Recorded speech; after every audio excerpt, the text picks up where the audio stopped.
Morning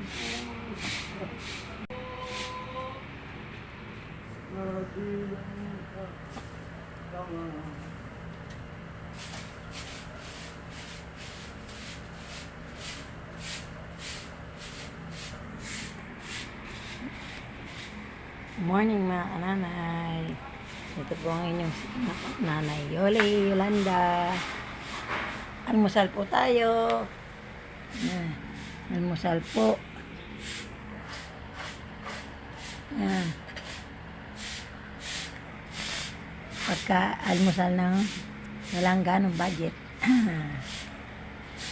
Bago po tayo, pasensya na po kayo kung lagi po kung sa video ko hindi ako ganong mabilis magkwento kasi po naiiya ako.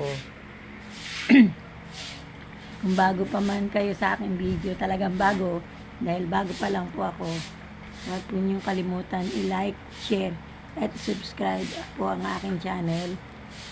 Talagang bibigay ko ang lahat para lang po magustuhan yung aking mga video. Ngayong araw po na ito ay sisimulan ko na mga lakal.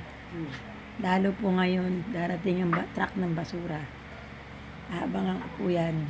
Kasi 6 months po ako hindi nakakuha. Dahil po sa sakit ko sa baga.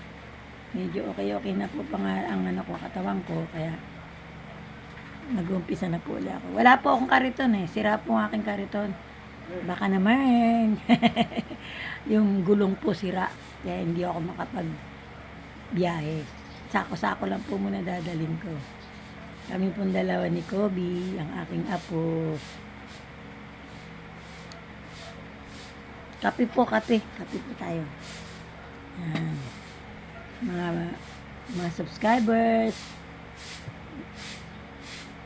Ito po ang inyong nanay Yolanda na nagsasabi, kung gusto nyo i-subscribe, pindot na.